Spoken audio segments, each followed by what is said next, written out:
The prankster is back! Tatransform tayo mamaya bilang isang buntis. At guys, pinag-isipan ko talaga tong prank. It's very hard to prank about being pregnant kasi it's a very serious subject. Oh!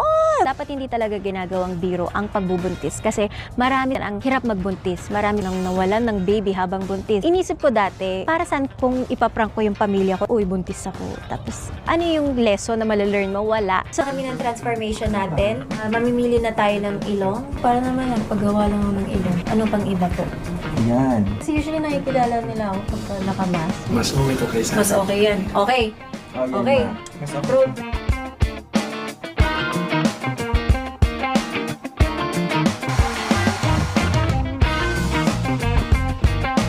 So, gagamit kami ng mas darker foundation para mas mag-blend seamlessly yung color ng nose sa skin color mo. Kasi Hindi to dahil buntis, pero it's just more of changing into a different person. nagalagay ko naman. Sige. Okay, so hindi natin alam kung saan tayo pupunta. Basta kung saan lang, maglalakad lang tayo. And hindi ko rin alam kung ano mga gagawin, pero bahala na. Enjoy na lang natin. Sana lang hindi ako makilala. Tatry ko yung best ko. Kuya, may tubig ka ba dyan? Wala ka eh. Hihilo na ako eh. Hatid mo naman ako doon sa sakayan, no? Sumasakit na yung tiyan ko eh. Bakit ka dyan yun?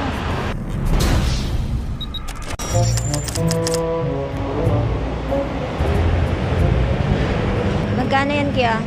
Pag pito, 20. Pag tatlo, 10. Eh, paano kung 5 piso lang? Dalawa. Baka naman pwede mo na gawin 5. Gugutom ako. 5. 5, dalawa. Tatlo siya. Ay, nilibre ka na, sir. Libre mo ako? Sir? Bakit? Ilan sa akin? 20. Yan? Libre mo ako? Salamat. Ay, kaya mo lang doon. Dali lang. Usap tayo. Hindi, wag na ako. Hindi, sandali. Sandali. Kuya. Vlogger po ako.